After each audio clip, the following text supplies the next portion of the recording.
telespectadores ouvintes da nossa Rede Alesp. Mais um programa Ideias e Debate. E hoje eu trago aqui, para conversar comigo, para a gente bater um papo, né? A deputada Janaína Pascoal.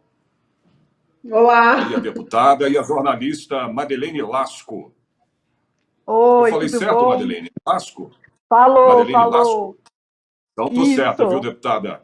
E a gente vai bater um papo aí sobre essa fake news, né, deputada? Nós tivemos, inclusive, aí uma CPI dela, né, das fake news, sexta-feira agora, a última, inclusive, né, a senhora estava presente lá, discutindo aí esse plano de trabalho ainda, né, para o começo, né, dessa investigação da Comissão Parlamentar de Inquérito, né? E no dia, a senhora comentou, né, sobre o plano de trabalho desse grupo. Eu queria que a senhora falasse mais um pouquinho sobre isso, né, para que o telespectador entenda melhor, né, o funcionamento desta CPI.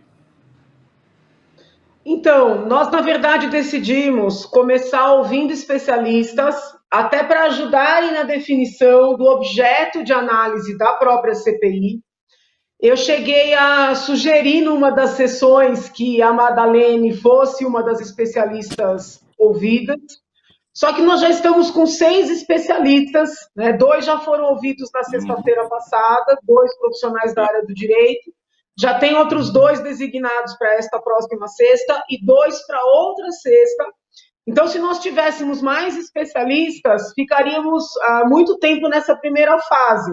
E a ideia é ouvir esses primeiros 6 especialistas e depois já entrar na oitiva das testemunhas. Então, 2 testemunhas já estão deferidas, né? Já houve requerimentos e os requerimentos foram aprovados, que é a deputada Joyce Halsemann, o deputado Alexandre Frota.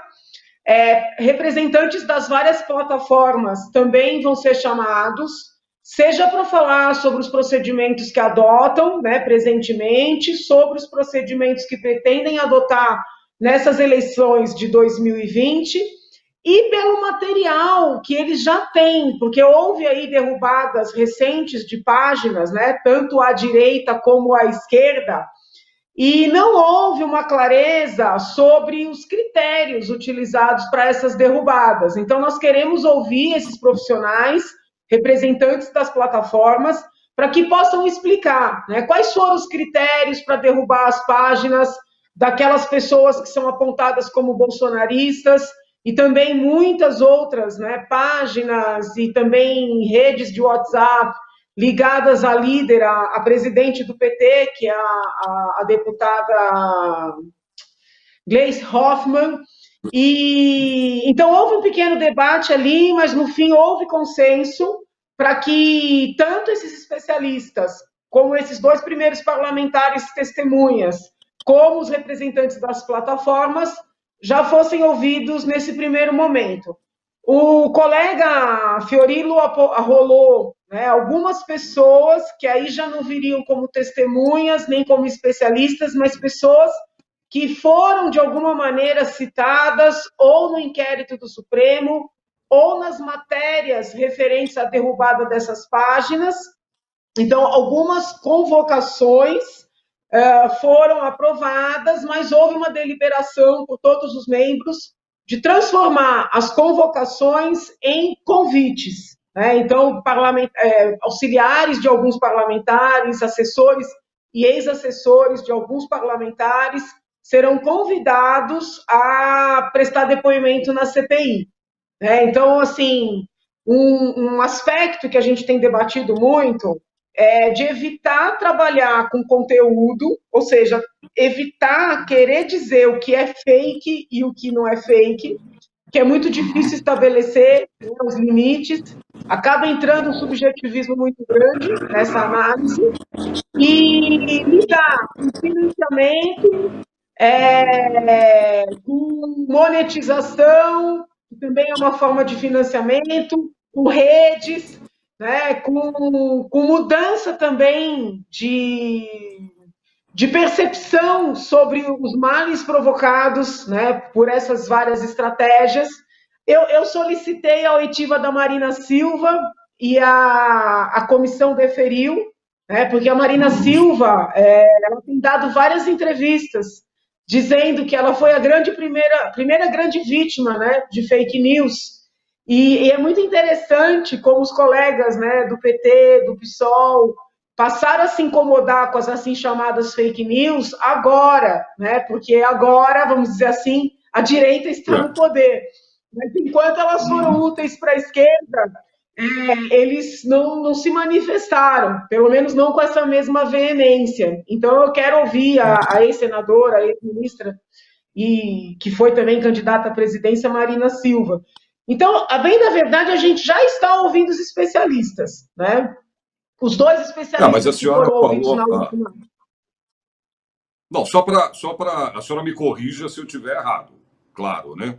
No momento da reunião, acredito que a senhora tenha, acredito não, pelo segundo a senhora disse, né?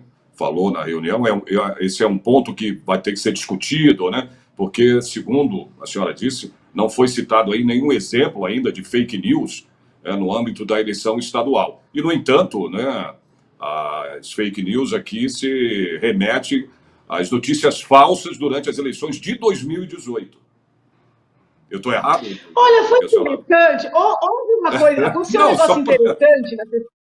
Não, na sexta-feira passada, porque nós Eu digo estávamos nessa sexta tratando disso, passada né? agora. Uhum. Sim, se teve fake news na eleição estadual, se não teve. Então, assim, não em sessão aberta, mas alguns colegas chegaram a falar sobre aquele vídeo, né, que teria sido montado contra o então candidato, que agora é governador, se nós deveríamos apurar aquela situação ou não. Então, esse foi um tema. E um dos Tá. especialistas ouvido, que é o doutor Maurício, ele trouxe uma questão, eu achei tão interessante que foi uma novidade, né? No meio do depoimento dele, ele disse que a maior fake news na eleição paulista teria sido essa figura que se criou do Bolsodória, né? Segundo esse especialista, essa foi a maior fake news, porque, na bem da verdade, não existia, né? Essa entidade Bolsodória. Foi algo criado para as eleições. Uma vez passado o período ali das eleições, essa figura, né, mista, sei lá como é que a gente pode chamar, ela simplesmente foi abandonada. Um dos deputados chegou a perguntar se esse senhor, se esse professor de direito, se ele tinha alguma filiação partidária. Ele disse que sim, mas pelo menos na comissão, ou para mim, ninguém disse qual seria a filiação dele. Mas ele fez uma dura crítica, né, a essa figura aí que foi criada do Bolsonaro, que ele considera uma grande fake news. Né? Então, acho que foi, Ah, assim, até agora, em termos não, de entendi. eleição estadual, só se falou nisso. Agora, Madeleine, a deputada falou aí né, nas questões aí dessas plataformas, né, em si, que é Facebook, Twitter, né, WhatsApp, tudo. Como é que você, como jornalista, né, Madeleine, vê, né, essa questão toda, né, das fake news nessas plataformas, Madeleine? Eu acho que é o seguinte, falar em fake news dá a impressão de que a gente está falando uma bobagem, de calúnia, de difamação, que é uma coisa que sempre existiu, sempre todo mundo lidou. Por que agora começou esse away? Não é disso que nós estamos falando. Nós estamos falando de sistemas automatizados de influenciamento de pessoas, de venda e de segmentação de bolhas muito radicais. É isso que tem sido feito. As empresas que operam isso, pagando para as plataformas, eram empresas que antigamente operavam em warfare, que era negócios de guerra. São negócios eficientes e você cria mercado com isso. Você cria mercado vegano, você cria mercado crossfit, você cria mercado de viagem para gente bipolar, você cria vários mercados. E as pessoas estão falando desse mercado como se os políticos estivessem se aproveitando. Lá atrás, quando em 2008, 2009 eu estava participando de campanha, em 2010, realmente a gente tinha assim, o PT com uma máquina grande tentando formar, essas redes começando a crescer e todos os políticos pensando que eles poderiam se beneficiar dessas redes. O primeiro a ter rede própria, aliás, foi Jair Bolsonaro em 2002, que ele tinha 20 mil pessoas na rede de internet dele, que ele utilizou primeiro para a campanha do Ciro Gomes e depois para a campanha do Lula. mas não era disparo automatizado, era uma rede mesmo de pessoas que ele sabia quem era e mandava por e-mail. E todo mundo ria dele naquela época. Eu lembro do pessoal rindo que ele falava que ia fazer campanha pela internet. Em 2008 surge a campanha do Obama, que funciona com esse marketing direcionado. Esse marketing direcionado é o quê? Ele sabe quais são os seus medos, que horas que você toma a decisão, que horas que a sua mulher te impede de comprar uma coisa que você está querendo comprar. E como ele rastreia o seu celular e o dela, ele sabe quando ela está perto e quando não. Ele mostra para você um negócio que ele sabe que você quer comprar, aí ele mostra o seu amigo que comprou. Isso é tudo inteligência artificial. É uma máquina para você dar clique. E os políticos descobriram que podiam usar. Acharam, nossa, que super negócio. Só que hoje eles são reféns disso. Hoje todo mundo fala que é só o outro que usa. Mentira. Eu aposto, eu bato aposta que tem gente acusando o outro e fazendo também. Então a questão não é o conteúdo. A questão é o funcionamento dessas plataformas. Porque o meu questionamento é como indústria. Essas plataformas não fazem isso de graça. Elas recebem pelo impulsionamento, elas recebem pela segmentação, elas lucram com isso e a vida de várias pessoas está sendo destruída. Qualquer empresa que com o seu negócio cause prejuízo a outro tem de ressarcir. Por que que as plataformas não têm? Por que que pessoas adultas acreditam que essas plataformas pensam em liberdade de expressão? Twitter, por exemplo, quem são os principais acionistas? É príncipe saudita, é fundo chinês, é fundo russo. É o business deles liberdade de expressão? Não creio. Não obedecem lei no Brasil. Não atendem o que a justiça pede. Eu acho que é nessa questão do accountability dessas empresas. As leis já estão aí para o que é falso, o que é verdadeiro. Não é essa a questão. A questão é a automatização, a perseguição de pessoas. Você pode tirar empresas de vários mercados, como tem sido feito. Você paga. Toda vez que aparece uma coisa da empresa, tem um robô para dizer que as coisas dela não funcionam. 50 mil pessoas colocam ali. Como é que você combate isso? A plataforma ganha para isso. Por que que ela não ressarce o prejuízo para a empresa? É disso que nós estamos falando. Só que é muito tentador pegar e transformar isso em controle da opinião do outro. Em fazer uma forma de eu calar o outro quando ele diz uma coisa que eu não gosto, ou quando ele está atingindo uma pessoa de quem eu gosto. E eu acho que essa CPI está indo num caminho muito saudável por isso. Porque ela não está nessa coisa de censurar conteúdo, isso e aquilo. Que isso aí a plataforma já faz. A plataforma vem de países onde censura é o prato do dia. A questão é, são empresas, são bilionárias, lucram, causam dano a cidadãos brasileiros, à democracia brasileira, ao nosso processo eleitoral. Vão ter de entrar na linha, ponto. A hora que não vale a pena financeiramente, acaba. Deputada, eu queria aproveitar, posso fazer duas perguntas? Já que a gente tem a Madalena aqui, eu queria fazer duas perguntas. A primeira é a seguinte, eu até perguntei isso para um dos advogados que a gente ouviu semana passada. Eu, na condição de advogada e, infelizmente, de vítima, né, porque eu apanho dos dois lados, um pouco como você também, eu já cheguei a acompanhar casos, né, com solicitação de retirada de material de plataformas. Né? Então, seja situações pessoais, situações de vítimas que eu acompanhei, e as plataformas não tiram. Elas dizem assim, não tem ordem judicial, às vezes tem ordem judicial e não tiram. Então, eu queria te ouvir, né? Diante desse quadro, que a gente sabe da dificuldade de tirar uma imagem, um conteúdo de uma plataforma, como é que eles foram tão rápidos para derrubar essas páginas de políticos? Você entende minha preocupação?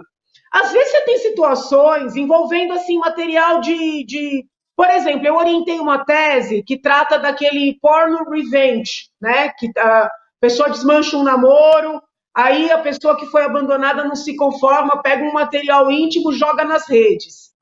É difícil conseguir tirar isso das redes, sabe? Alega-se tudo para não retirar esse material. Aí, de repente, do nada, sem uma ordem judicial, derrubaram dezenas de páginas. Eu nem estou entrando no mérito se são petistas, bolsonaristas, MBListas, sei lá. Mas por que nesses casos que tem um conteúdo político, certo ou errado, agressivo ou não agressivo, as páginas agem e em situações em que você às vezes tem exposição de intimidade de mulheres, de crianças, até ameaças, discriminação religiosa, aí eles se apegam na liberdade de expressão. A minha preocupação é, será que essas plataformas agora, né, não estão utilizando esse seu poder para coibir o debate político, por pior que ele seja, ou por pior que seja o nível em que esse debate esteja?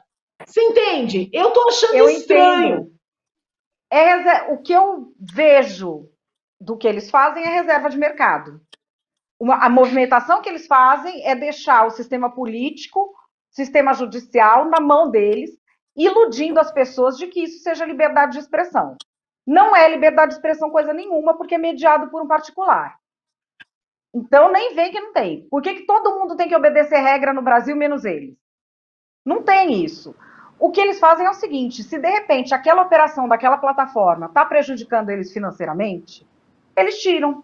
Aquela página está prejudicando? Eles não estão monetizando tanto quanto monetizavam? Eles tiram. Se está dando clique, eles não tiram. E pronto, eles não estão tendo de se ver com a justiça com o mesmo rigor que outros ramos empresariais têm. Por quê? Porque é uma tecnologia nova, as pessoas não entendiam muito bem como funcionava, as pessoas não entendem muito bem quais são os termos, por exemplo, esses robôs todos que funcionam. Tem empresas que têm robôs para operar dentro das plataformas que a própria plataforma é acionista. A CIA está monitorando os protestos agora nos Estados Unidos, utilizando um esquema de monitoramento de perfis que se aproveita de brechas do Twitter. O Twitter é acionista desse esquema de monitoramento de perfis. Então, assim, isso é liberdade? A gente está caindo numa conversa porque tecnologia deslumbra e a tecnologia realmente serve para muitas coisas maravilhosas e trouxe muitas oportunidades. Mas a questão é, esse pessoal tem que cumprir regra. Não dá para a justiça mandar tirar uma coisa do ar e eles não tirarem e quererem dizer que uma plataforma de um bilionário saudita, mais um fundo chinês, mais um não sei o que russo, se preocupa com liberdade de expressão. Não é verdade. Se preocupasse com liberdade de expressão, trataria todos de forma igual, obedecendo à lei, que é o primeiro passo. Se eles não têm que se submeter à lei, entende? É essa questão. E eu vejo os políticos cada vez mais reféns. É isso que eu tenho medo. Porque são poucos os que aguentam, os que a reputação aguenta não ter de usar. Tem muita gente que está na situação de ou usa ou vai ser moído. O Facebook, por exemplo, está impulsionando agora conteúdo político, você tem que fazer um registro e tudo. O pior é o Twitter. O Twitter é tipo um terreno baldio. O WhatsApp já tomou algumas medidas, o Facebook já tomou algumas medidas, mas esse business ainda é mantido. Então, assim, os políticos vão ficar reféns deles, a política só vai se fazer por aí. Essa que é a discussão que tem que ser tida. Inclusive, na reunião lá, ouviu, Madeleine, da CPI, deputada, ou um dos advogados, né, que é advogado digital, né, que se chama aí, advogados digitais, no caso, ele chegou até a colocar isso em relação à punição, né, aos financiadores da rede, né, de uma rede dessa. Por quê? E não a punição diretamente a quem, né, publicou a notícia falsa, né? Mas o mais importante é a punição aos financiadores, né? A senhora acha que a punição severa para quem financia, né, pode ser o caminho aí, né, no caso, para controlar a disseminação dessas notícias falsas, deputada Janaína? Então, eu estou acompanhando os debates que estão acontecendo lá em Brasília também, porque agora está tendo uma espécie de uma... Como teve muita resistência ao projeto do senador Alessandro Vieira, eles montaram na Câmara uma espécie de uma mesa redonda, segundas, quartas e sextas eles fazem um debate. E muitos dos debatedores estão fazendo meio que uma comparação, né, entre as redes sociais, as informações que circulam nas redes sociais e as informações que circulam na imprensa tradicional, vamos dizer assim, jornais, rádios, revistas. E fica muito evidente, né, que todos os participantes desse debate colocam jornais, rádios e revistas num patamar acima, né, porque eles checam as suas mensagens, as suas informações, porque eles têm endereço certo, tem pessoas identificadas, no caso de uma responsabilização. Eu, às vezes, acho, com todo respeito, né, sem desmerecer toda a importância do tema, que existe também um ressentimento da imprensa tradicional com o dinheiro que está perdendo. Porque, com todo respeito, a imprensa tradicional também é financiada. Ela também é financiada pelos produtos que anuncia e ela é financiada especialmente por dinheiro público. E quando ela é financiada por dinheiro público, né, ela pode fazer um serviço de atacar o adversário ou de blindar quem financia. Até por isso que eu tenho um projeto na Assembleia, que é o projeto 7 de 2020, proibindo dinheiro público em publicidade. Uma coisa é uma peça informativa. Olha, fique em casa, use máscara, use álcool gel. Outra coisa é propaganda de obra na hora do Jornal Nacional. Então, assim, querer me convencer, né, de que as plataformas ganham, ou o youtuber monetiza, ou pede lá um depósito na sua conta, não importa se é a direita ou a esquerda, e que isso é ruim porque alguém financia, e que a imprensa tradicional é pura, né, eu realmente não me convenço disso. Né? Eu não me convenço disso. Acho que a imprensa age muito com esse interesse no dinheiro, sobretudo o dinheiro público. Temos exemplos inúmeros, né? A própria visita que os colegas, os deputados fizeram ao hospital de campanha, todos os jornais, todos os veículos tradicionais noticiaram como uma invasão, sendo que não teve invasão nenhuma. Né? Desculpa, por que isso? Se não para agradar quem tem o poder do dinheiro, né? Então, assim, eu entendo a boa vontade, eu entendo os perigos, as preocupações, mas eu também acho que nós estamos vivenciando uma guerra entre a imprensa tradicional e uma imprensa não tradicional, e eu tenho medo que a liberdade, ainda que sejam aí esses investidores todos que a Madalena levantou bem, eu não estou entrando nesse mérito, mas eu tenho medo que a liberdade venha a perder, sim, no final da linha, né? E o que mais me incomoda é que isso não é um fenômeno tão novo, e quando a esquerda estava no poder, não havia essa preocupação. Eu nunca vi ninguém perguntando do dinheiro público que foi para o 247, para o Diário do Centro do Mundo, as monetizações de youtubers de esquerda. Eu nunca vi ninguém questionando.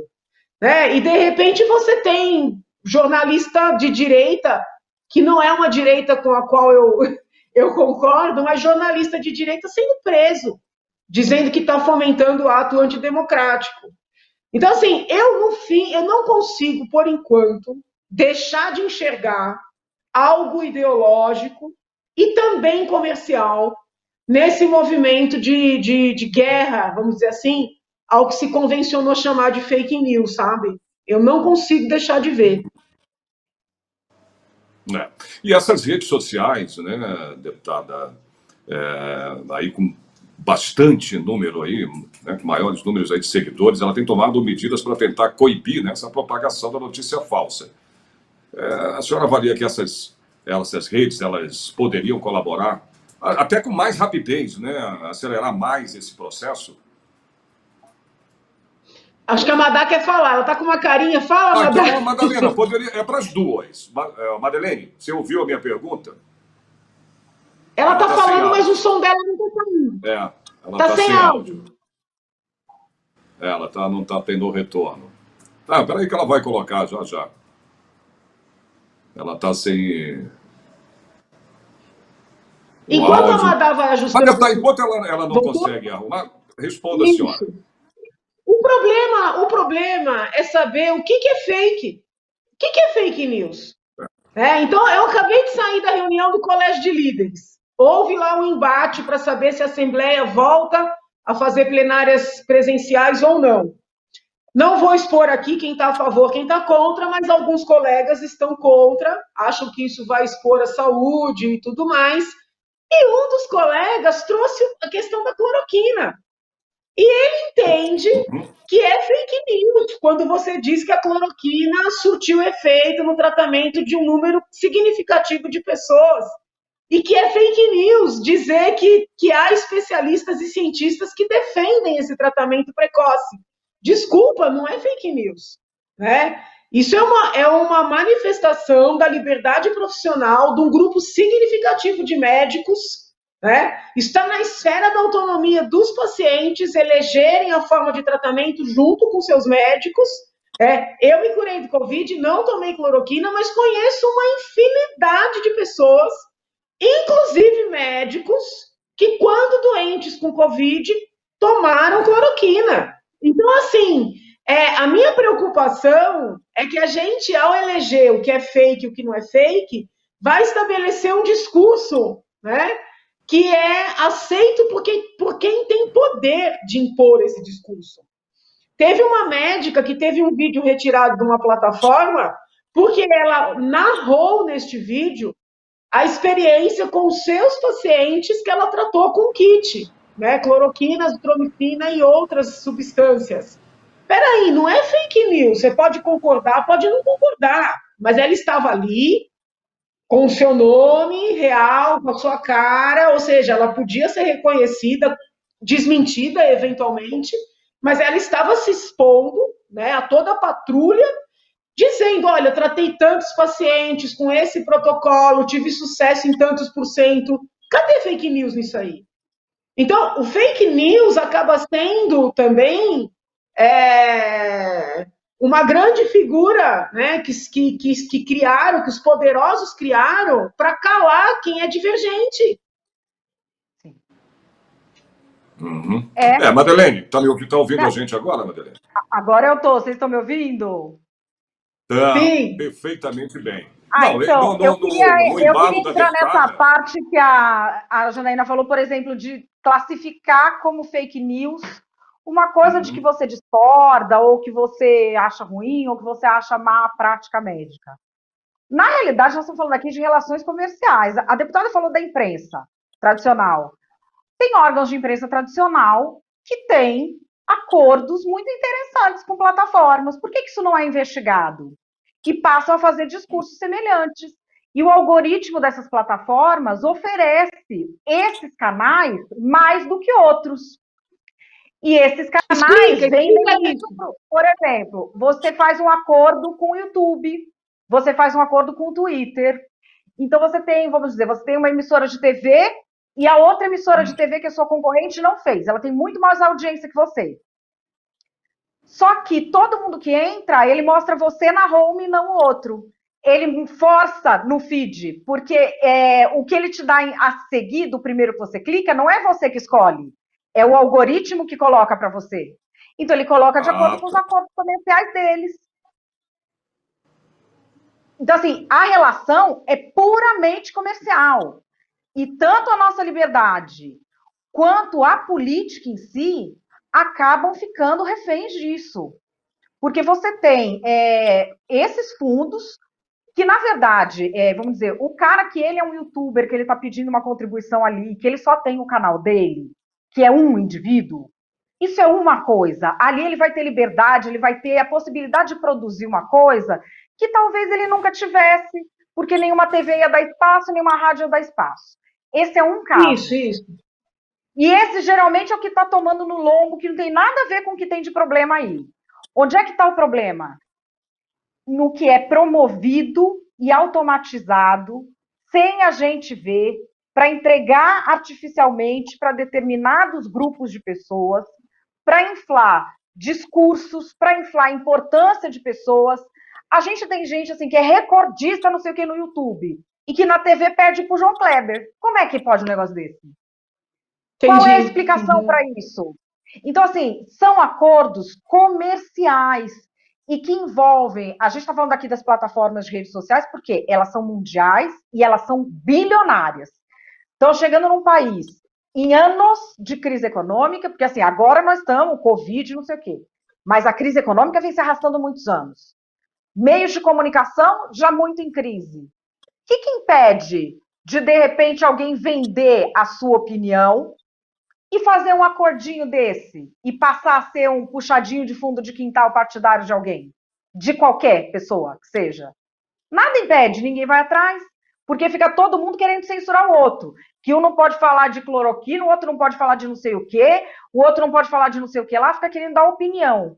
A opinião não é o problema. Desde que seja uma pessoa, uma opinião. E sem esquema para esconder. Porque a gente está tendo menos liberdade nas redes e na imprensa.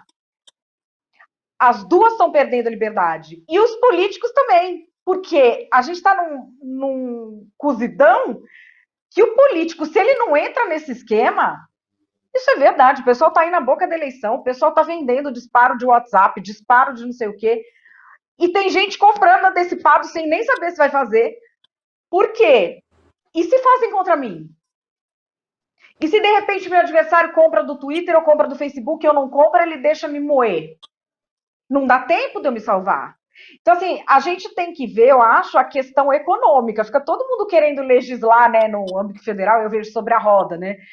Porque tem que identificar isso, tem que identificar aquilo. A tecnologia muda. A questão é o que essas empresas estão fazendo em termos de acordo, o que a atividade econômica delas causa para a nossa sociedade e se elas estão ressarcindo impacto. Não só essas novas de mídias sociais, mas todas as que estão se associando. A gente tem um ecossistema novo aí, e eu acho que é aí que nós temos que dar uma olhada, sabe? Não em ficar, sei lá, atrás do moleque que fala disso, que fala daquilo, que falou palavrão, porque, enfim, embora seja o divertimento, né, de muitos. Ainda por cima também, né, deputada, a vítima, né, das notícias falsas, né, ela pode sofrer também aí sérios abalos psicológicos, né? Isso a gente sabe. Estou falando não no momento não de empresa, nada pessoal, né? A senhora acha que a punição através de multa, né, no caso aí prisão, como dizem, para quem expõe essa vítima, pode ser o melhor caminho aí para acabar com Eu não gosto de falar de maneira genérica sobre as coisas. Porque, assim, vítima do quê? E de que tipo de investida? Porque, por exemplo, né, as questões mais problemáticas que a gente tem são as ameaças. Né? E a Sim. Madalene sabe que as ameaças são vorazes, né, nessa realidade.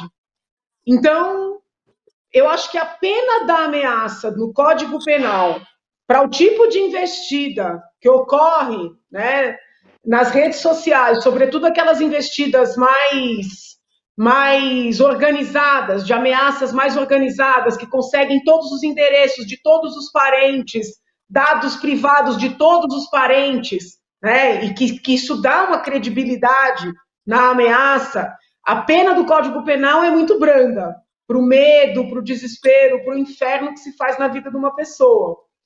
Agora, eu vejo gente falar de ataque na internet porque alguém fez um meme da pessoa, sabe? 2 memes. Então, assim, se alguém fizer um meme, sei lá, Janaína descabelada, desculpa, isso não é fake news. Não, Isso pode ser uma sim. charge, isso pode ser, né, uma ironia, pode, dependendo do tom, pode ser uma falta de educação, mas não é fake. Então, assim, eu acho que misturam-se muitas coisas, né, muito diferentes, e se fala de punição de maneira genérica, e a gente pode criar Não, mas aí a senhora está monstrangos, falando de sabe? postagens, né? A senhora está falando de postagens como esse meme que a senhora citou, claro que, né, não tem nada a ver falar que é Mas fake não, news, mas não é peraí. contrário. Ah, Não é tão claro. Mas, por exemplo, vou te dar um exemplo. No caso de ameaças, deputada, o caso com o ministro do Supremo, aquela youtuber lá, esqueci o nome dela, gente. Que a gente já passou pior, foi na justiça, não fizeram nada. Então, só para citar um exemplo, Madeleine. Muito pior, já passei, Janaína pior ainda que eu. Então, assim, o problema é o seguinte, vamos por partes. Se a gente pegar depoimentos de algumas testemunhas, a CPI lá no Congresso, e torcer, não tem fake news nenhuma. Né? Pode ter agressividade, má educação, protestos grotescos, mas fake news não tem. Então a gente tem que começar a separar as coisas. Mas é isso que eu estou falando, diferenciar o que é fake news e ameaças também, né? Mas é que lá na CPMI eles estão misturando tudo, lá em Brasília, entendeu? Qualquer meme. Nossa, fulano foi atacado. Peraí, a vida inteira houve charge. A vida inteira houve ironia, sobretudo com pessoas públicas. Agora ninguém mais aguenta uma piada. Com relação ao inquérito do Supremo, é um outro problema. Então, por exemplo, houve lá, numa das decisões, a transcrição de frases, inclusive de estupro, de filhas de ministros. Isso é ameaça gravíssima. Agora, hoje, teve matéria em jornal falando que assessores da Assembleia teriam atacado o Supremo. Aí eu fui ver os ataques. Pelo menos os ataques que estão listados na matéria são ataques do seguinte gênero: Supremo, vergonha nacional. Peraí. Se a gente vai debater se poderia ter postado isso no horário de trabalho, é outro debate. Você fazer uma frase de protesto não é ameaça, não é crime, gente, porque senão instituição nenhuma mais pode ser criticada nesse país. Entendeu? Então, assim, o inquérito do Supremo juntou um monte de coisa, cada coisinha com natureza muito diferente uma da outra, e concedeu uma gravidade e uma relevância jurídico-penal que essas muitas coisas não têm isoladamente e nem em conjunto. Então, assim, eu tenho medo do porquê que isso está acontecendo. Sabe? Por que isso está acontecendo? Se são coisas tão graves assim, por que já não tira logo o sigilo e deixa a gente ver o que é que tem lá? Como a Madalene falou, a Madalene sabe o que ela passou, o que eu passei, o que outras pessoas públicas passaram, com ameaças graves por parte de determinados grupos na internet. E assim, os inquéritos ficam, não acontece nada. E aí uma frase de protesto, uma hashtag de protesto contra alguém que dá uma decisão polêmica, aí vira uma situação de segurança nacional. Então, o que tem por trás disso? A gente não vai poder mais criticar? Nós não vamos mais poder questionar? É isso? Mas então, também assim,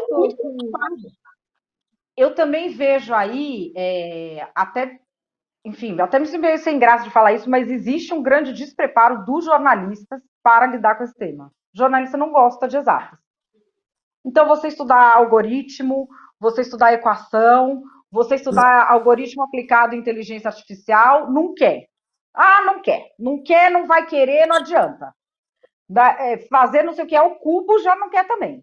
Então, assim, ele não se entende nas redações do que está se falando.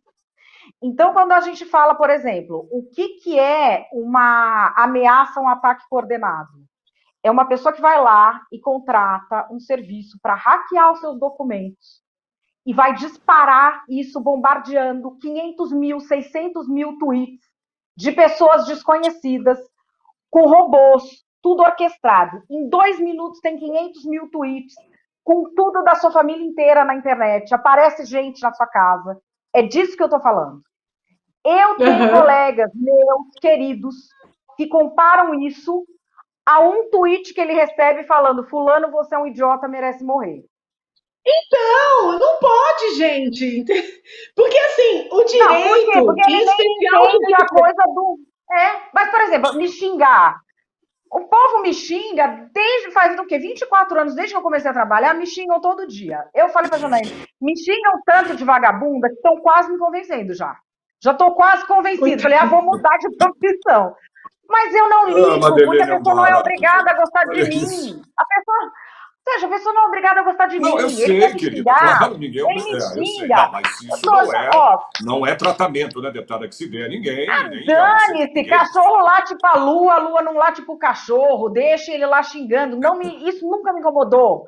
O que me Uhum. incomoda é você dar a entender que uma rejeição contra uma pessoa existe quando não existe, que uma aceitação de uma ideia existe quando ela não existe. É você forjar consensos, forjar dissensos no debate público, utilizando algoritmos. E as pessoas não conseguirem compreender isso. Tem pessoa que está passando mal com isso. Todo mundo tem alguém que está louco desse Madalena, negócio em casa. mas algoritmos e perfis falsos também, né? Porque os perfis falsos, eles também iludem. E uma coisa que me incomoda é que tem pessoas que criticam quem faz perfil falso, mas faz e entende que os seus perfis são perfis falsos do bem. Então, peraí, ou existe, ou o perfil falso é algo ruim, né, em si. O que não dá para dizer é o seguinte: olha, o perfil falso que A faz é bom, porque é para propagar ideias com as quais eu concordo. E o perfil falso que B faz é ruim. Não pode, gente. Porque nós estamos vivendo uma coisa surreal. As pessoas que acusam também fazem. E pedem punição severa para as outras. Então, assim, tem que ter um mínimo de honestidade intelectual nesse país. Não é possível. E a questão também é de essa coisa de perfil falso, não perfil falso, isso e aquilo. Daqui a pouco a rede muda, não é mais perfil que chama. Então, assim, por exemplo, existe hoje para todas as empresas do Brasil, você tem que ter certificação digital para mexer no seu sistema na Receita Federal. Por que não tem isso para você mexer na internet? Porque, assim, eu não quero que meu dado fique com o Twitter, não quero que fique com o Facebook, não quero que fique com essa gente, eu não confio. É um particular, por que eu tenho que dar meus dados para ele, meu CPF? Se eu tiver a minha certificação digital da Receita, toda vez que eu entro, deu algum pepino, o governo tem, fui eu que entrei, acabou. Pronto. Qual que é o problema? Essas soluções, por exemplo, se manda fazer ata notarial para você fazer uma reclamação de se houve um ataque contra você. Ata notarial, você vai no cartório com o print do Facebook, do não sei o quê, e ele atesta que é verídico.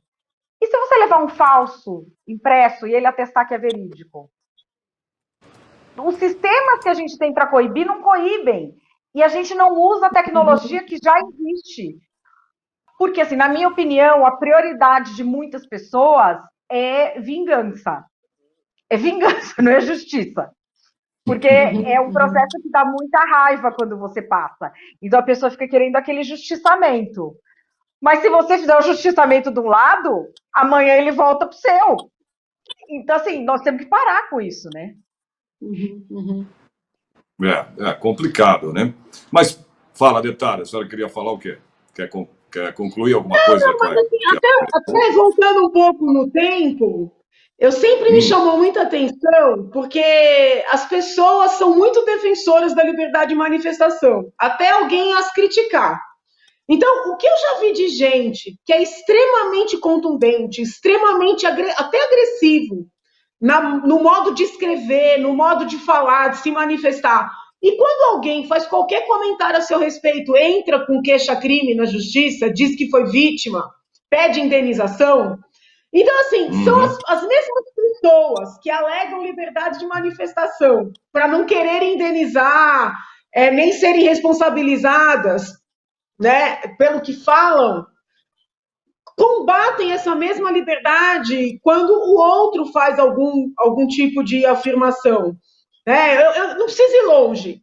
O próprio ministro da Justiça, com todo respeito, ele fez uma representação contra um jornalista que fez uma charge ligando o presidente ao nazismo. Eu não achei nada educada a charge, ele fez essa representação. Ele entrou com habeas corpus em defesa do ex-ministro da Educação, que fez uma charge ligando o povo ao vídeo, alguma coisa assim. Então, peraí, para ligar o presidente ao nazismo, a liberdade de manifestação não serve. Para ligar o povo chinês ao à Covid, né, que é uma doença, aí a liberdade de manifestação serve. E para os críticos do governo, idem. Os críticos do governo acham que a charge contra o presidente é liberdade de manifestação, expressão. E a charge do ex-ministro é um crime. Não pode, o meme, né? Então é o seguinte, para mim, os dois casos são liberdade de manifestação. Se é educado, se é apropriado, se poderia ter sido feito de outra forma, é outro debate, entendeu? Mas nem tem crime na charge, nem tem crime no meme. O que não dá é para as mesmas pessoas defenderem que aqui pode e ali não pode. E é isso que a gente está vivenciando. Né? A gente está vivenciando isso. Eu acho ridículo. Porque você vê um esquerdista, né, defendendo a liberdade de manifestação da esquerda e o direitista da direita. E não consegue entender que ou é de todo mundo ou não é de ninguém. Ô, Madeleine, você como profissional, né, que atua aí nessa área política há anos, você acha que a viralização, né, das fake news acaba distanciando aí a população ainda mais da política, Madeleine?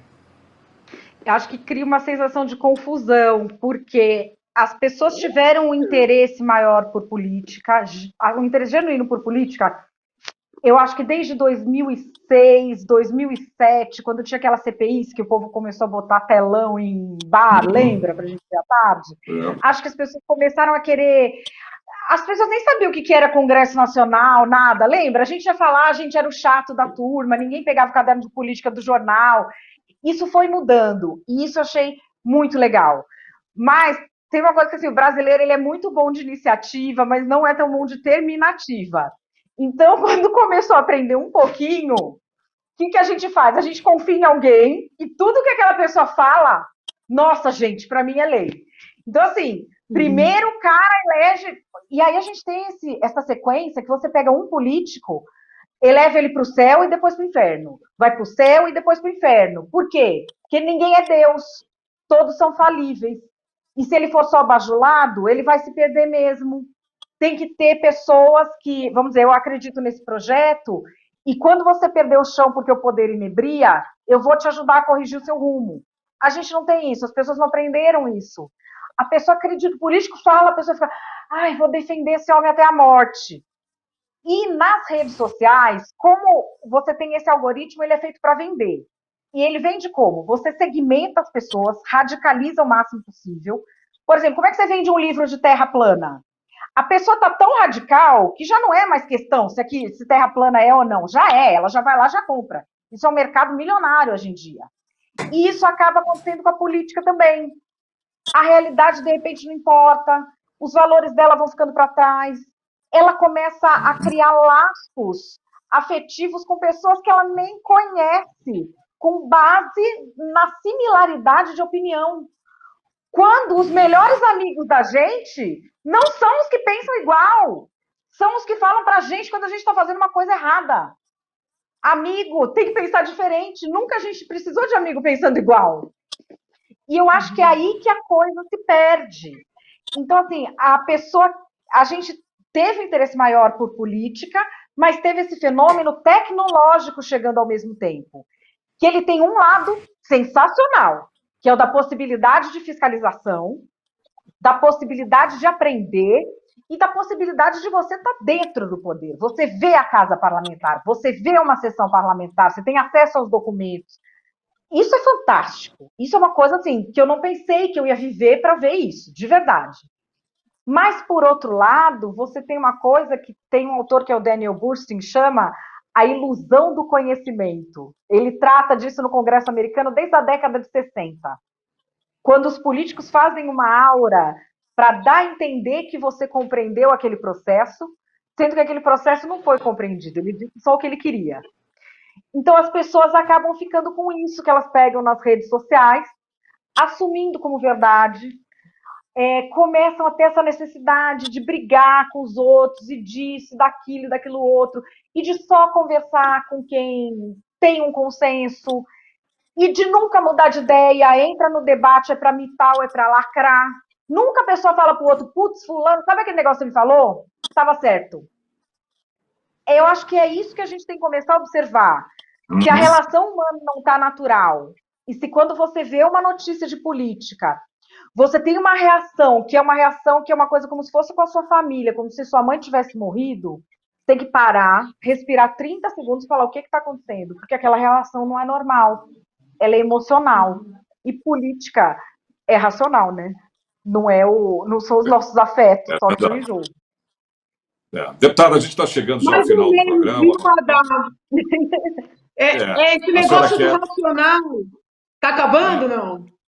Tá, não. Estamos chegando ao final do programa. Não, pode concluir, pode falar.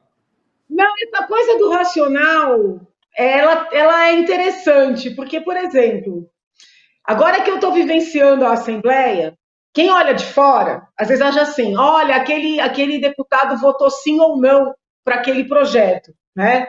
É porque ele concorda, discorda ou porque tem algum interesse. Às vezes procuram interesses até escusos. Mas agora que eu estou dentro, eu percebo que existe um lado emocional. Muitas vezes o deputado não quer desagradar o colega. Eu não imaginava que isso acontecesse. Muitos deputados, é muito interessante isso. E eu só percebi dentro, sabe? Por que você votou sim aquele projeto? Você mudou de ideia? Não, é porque, sabe, eu fiquei.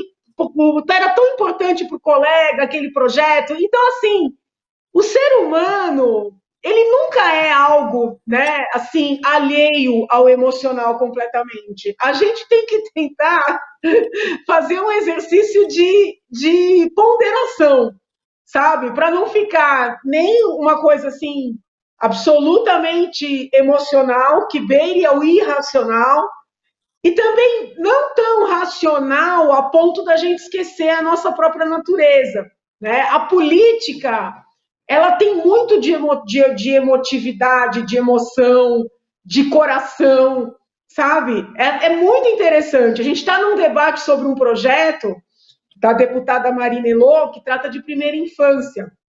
E o tema é muito bonito, né? Então, qualquer um que vote contra, né, num primeiro momento, parece uma pessoa má. Só que o projeto, e eu falo isso com todo respeito com a colega, ele tem uma linha ideológica clara, né? Que é uma linha da sociedade na frente da família, né? A coletividade imperando. Então, aquela coisa da maternança coletiva está muito presente no projeto. E para mim a visão de mundo, que é uma visão, né, mais assim conservadora, sob o ponto de vista do papel da família, claro, se a família for abusiva, for violenta, não, mas a família só perde o seu lugar numa situação limite. Então é um projeto que eu vejo com muita preocupação. E quando a gente conversa de colega por colega, a maior parte dos colegas concorda comigo. Tirando o PT, o PSOL, né, a própria rede e o PCdoB, a esmagadora maioria dos colegas concorda comigo.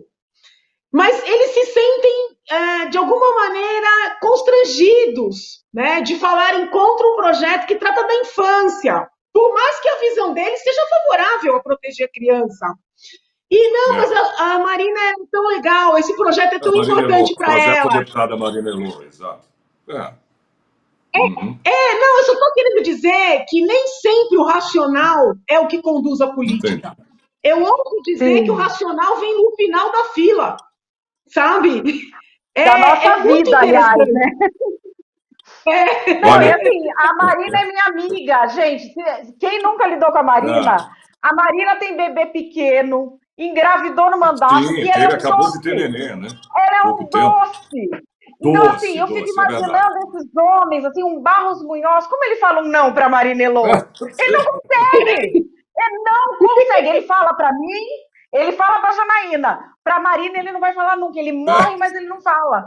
Tem isso. Olha aqui, aliás, quero deixar aí um beijo não dá mais todos tempo. meus ex-colegas da Assembleia Legislativa, obrigado, de onde eu fui servidora. Olha, valeu, Sérgio. É o seguinte, eu ficava mais 3 horas aqui com com esse programa só entre vocês duas. Uma debatendo do lado da outra, porque vocês são ótimos. Ele não teve, coitado, não teve chance de falar, Madá. Nós não deixamos o homem falar. Não, eu faria só vocês duas. Eu estaria fora, eu saía do meio. Não, eu posso ficar no meio, só olhando, deputada. Só olhando. Não, imagina. Maravilha. Não, vocês mandam muito bem, não tem o que falar. A deputada Madeleine são, né, ótimas em tudo que fazem aí, a deputada, né, como parlamentar, então, não tem o que se falar, né, Madeleine? E a Madeleine como jornalista, né? Tem informações aí que é brincadeira. O Trump ia ficar de cabelo em pé, né, deputada? É verdade. É verdade, tá perigosa. Gente, obrigado, tá? Agradeço a participação. Obrigada. Beijo para vocês, foi ótimo. E até uma próxima vez, que eu vou querer as duas no próximo programa comigo, tá bom? Opa, tchau, querida. Tchau. Obrigado. Pois é, esse foi mais um programa Ideias e Debate. Você acompanhou esse bate-papo, né, intenso, né, entre as duas, a deputada, né, Janaína Pascoal, e a jornalista Madeleine. As duas são bem informadas, isso é muito bom, né, para um programa. A gente conduz um programa com muita satisfação, claro, né? Eu queria agradecer, né, aos nossos telespectadores e eu espero vocês, portanto, no próximo programa, ok?